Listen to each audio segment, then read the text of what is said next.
जनसंवाद न्यूज, सत्य आणि विश्वासाची बातमी। आगामी उल्हासनगर महापालिका निवडणूक काँग्रेस पक्ष ताकदीने लढणार असून त्यासाठी नेहरू चौक येथील काँग्रेस कार्यालयात प्रमुख पदाधिकाऱ्यांची बैठक संपन्न झाली। तसेच उल्हासनगर शहरातील प्रसिद्ध डॉक्टर हितेश सचवानी यांनी देखील काँग्रेस प्रदेशाध्यक्ष हर्षवर्धन सपकाळ यांची भेट घेऊन काँग्रेसमध्ये पक्ष प्रवेश केला। या बैठकीत प्रामुख्याने नवीन चेहरे, रिटायर अधिकारी, डॉक्टर, वकील आणि पदाधिकाऱ्यांना निवडणुकीत संधी दिली जाणार आहे। त्यापूर्वी नागरिकांच्या मनात जाण्यासाठी काँग्रेसने विविध मुद्दे हाती घेतले असून लवकरच आंदोलन केले जाणार आहे, अशी माहिती काँग्रेस जिल्हाध्यक्ष रोहित साळवे यांनी दिली। काँग्रेसच्या पदाधिकाऱ्यांची बैठक संपन्न झाली। निवडणुकी संदर्भात काय विषय होता आणि पक्ष प्रवेश पण झाले, काय सांगा? आता आपल्याला जसं माहिती आहे की येणाऱ्या महानगरपालिका निवडणुका कधी लागू शकतात किंवा पुढे जाऊ शकतात। आता ही सरकार अशी आहे की निवडणूक घ्यायच्या इच्छामध्ये नाहीये, कारण की लोकतंत्रालाच मारत नाही।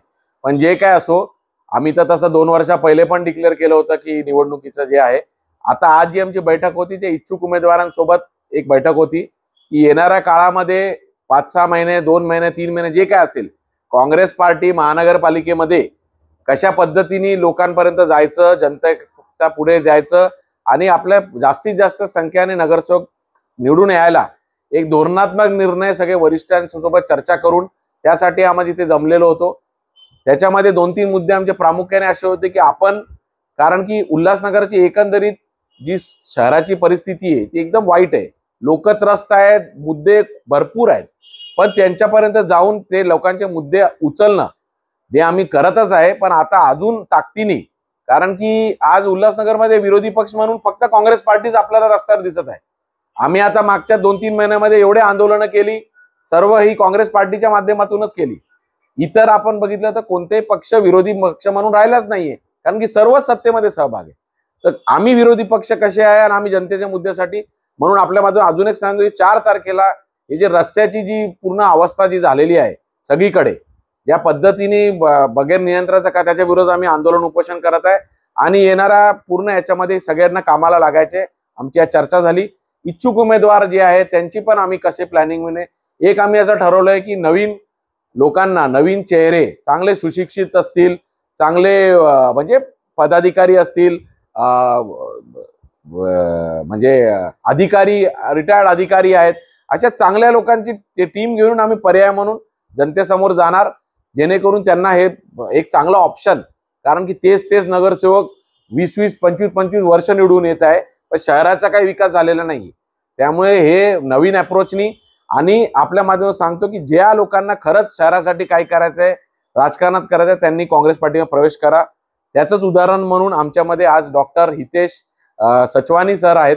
हे स्वतः एक चांगले प्रॅक्टिसिंग डॉक्टर आहेत, त्यांच्या 2-3 जागी कन्सल्टिंग डेंटलचे हे आहेत, सेंटर्स आहेत, पण तरी देखील त्यांनी आज, जरी लोक असं म्हणतात की काँग्रेस आता हे झाली आहे, तसं काही नाहीये, अशी चांगली लोक काँग्रेसमध्ये आजही येत आहेत।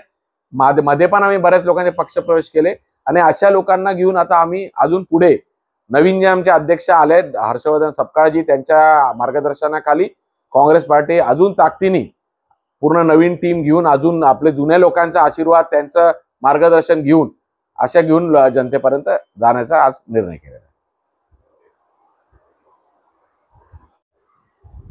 कांग्रेस पक्ष प्रवेश में आपको प्रवेश किया है, क्या वजह है, क्या?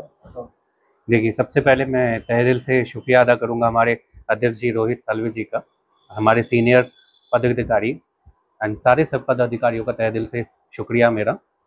देखिए, जिस प्रोफेशन में मैं हूँ उस प्रोफेशन के कंसर्न में भी अगर मैं बोलूँ, हमारे उल्लासनगर में आप में से या हम खुद से पूछे, क्या हमने कभी सेंट्रल हॉस्पिटल में जाके इलाज करवाया है?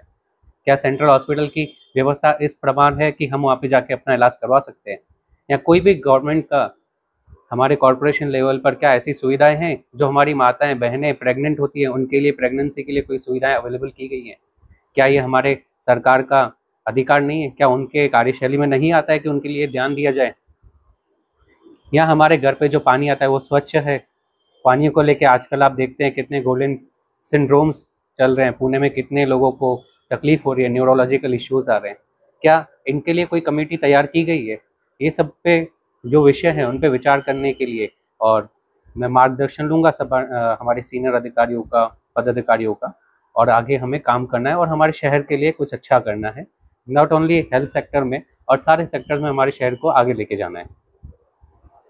जनसंवाद न्यूज, सत्य आणि विश्वासाची बातमी। आजच सबस्क्राईब करून बेल आयकॉनला क्लिक करा आणि पहा ताज्या घडामोडींचा अचूक अंदाज आपल्या मोबाईलवर।